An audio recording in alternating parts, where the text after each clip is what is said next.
কচি মিষ্টি কুমড়ো দিয়ে এই ছোট ট্যাংরা, দেশি ট্যাংরা রান্না করছি। সব মাখিয়ে লঙ্কা, পেঁয়াজ, ধনে গুঁড়ো সব কিছু মাখিয়ে আর একটু তেল দেবো। তারপরে একবারে কড়াইতে, এখানে কড়াইটা দিয়েছি, কড়াইটা ঢেলে দেবো। অল্প করে তেল দিয়েছি, তারপরে একটু মেখে নিই।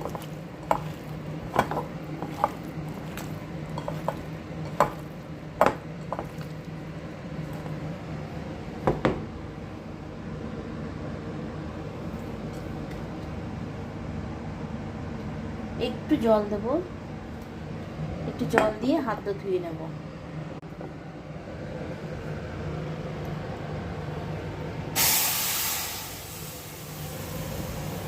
ঢেকে দেব। অনেকটা সেদ্ধ হয়ে গেছে, আর একটু হলে আমি নামিয়ে দেব।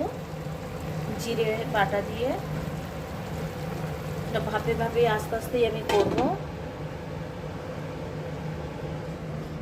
এইদিকে বেগুন পোড়া দিচ্ছি, বেগুন পোড়া হবে রাত্রেবেলা।